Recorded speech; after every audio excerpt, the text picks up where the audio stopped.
What's up? This is politics related, but it's not like Trump or anything like divisive. It's actually something that could bring us together. If you have a fucking brain, most people probably aren't smart enough to even listen to this. Let me find the article. Like, I used to think like most people were like, I don't know, maybe people are just stupid. But if you're one of the smart ones, you consider yourself a smart person, and you come across this. I'm going to read from Forbes. Um, like, stop fucking texting. Like me, I'm actually smart. I say it all the time. I haven't used Facebook since 2010. I haven't sent a text message, SMS since like 2012. I've been using encrypted apps because I'm very fast at this stuff. Like me and my friends have been using encrypted apps since like way before they went mainstream, like early 2010s. It's like we don't text like we do back then. We just had a gut fucking feeling because we follow national security shit closely. At least me and my old group of friends, we used to like to wake up every day like read about like CIA and FBI shit, just like so we could feel like spies. We knew what was going on. We were in the know of what was going on with national security and whatnot. Like we do like basically a briefing every morning. We were really weird, but we were smart. And here I'm gonna read the article. We're gonna read the whole article. It's a few paragraphs.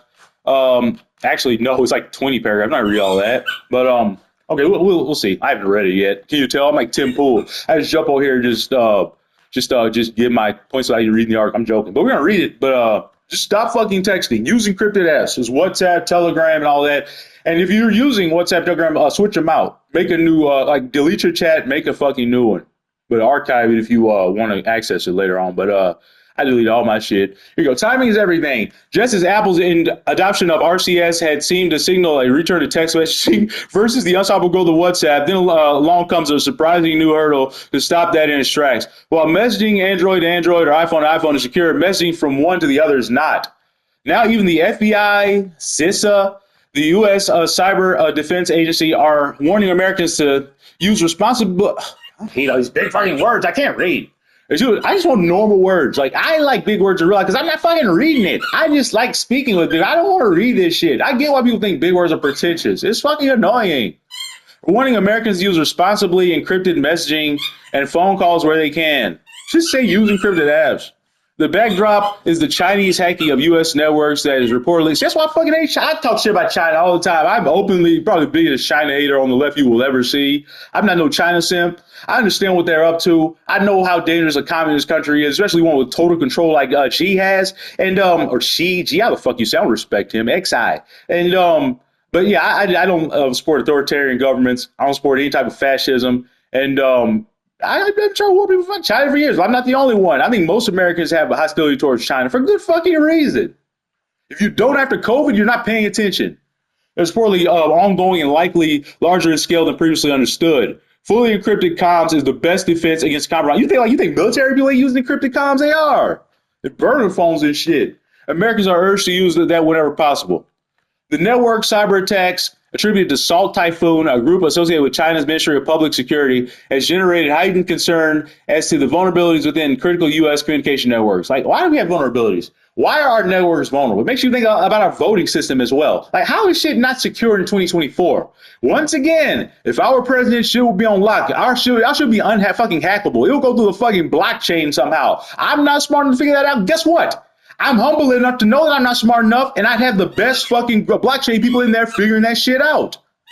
Now, I wouldn't say, oh, I got all the ideas. I can fix it. No, motherfucker. You got to listen to people smarter than you. That's the problem with it. Nobody listens to people smarter than them. They know everything. There's always been a potential for content to be intercepted.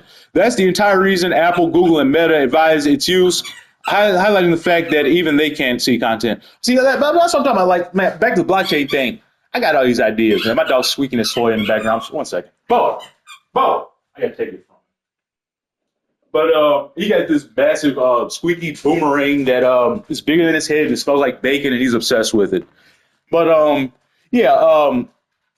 man, we need blockchain voting. Like I just look up what that is. Like I'm sure if you have like a vague idea what crypto is, like how it's so secure, go through the blockchain, how it's encrypted and all that, and how it's almost unhackable. Like we need that shit for fucking voting. Like I said, I'm not smart enough to talk about it in like a technical sense, but there's somebody who does get it that could. I think it's conceivable. It's not even conceivable. It's like I think it's very possible to do blockchain voting, but nobody talks about it.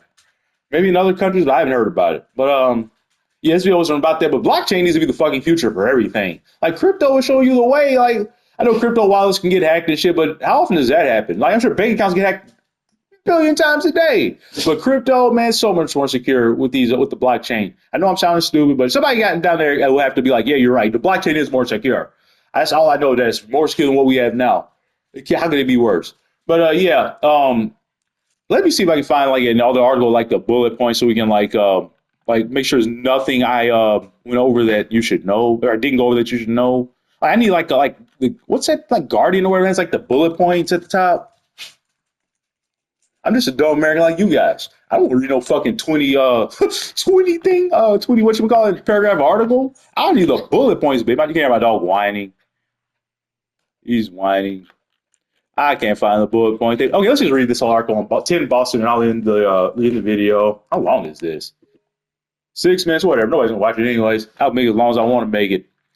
Concerned about the vulnerability of our mobile messaging systems, the FBI and U.S. Cybersecurity, CISA, want Americans to use encrypted messaging to ensure their communications stay hidden from foreign hackers. Yeah, and domestic hackers. Did I say that? The request for Indian encryption is an important one, said Jack Danahy, Vice President of the Strategy, New Harbor Security. Encryption is the means through which we scramble data. See, that's what I'm talking about. It scrambles it. Like, you can't get the full picture. It's like imagine the Mona Lisa and I smash it into pieces. You got to put it back together. That's like the blockchain. It's like a puzzle. You can't put it back together. We take data from its origins and we mix it up using keys. See, I'm glad I went to this article. He understands, or of course, he understands. He can break it down for a way for dummies like us to understand. Think like scrambling. That's what I just said. Think like scrambling like a puzzle. And at the other end, the person has a key as well. So they're the only person who knows how to unwind it. I just said that. It's like a puzzle because that's what I visualize.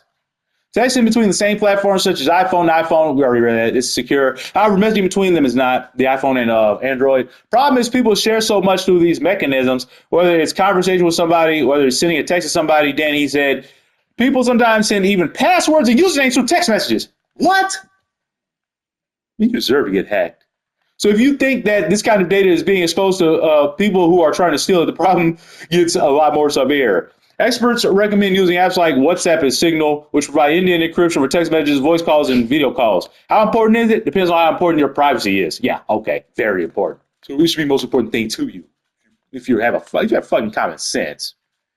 Both apps allow users to communicate securely across different devices, ensuring that messages are safe from. That's another thing.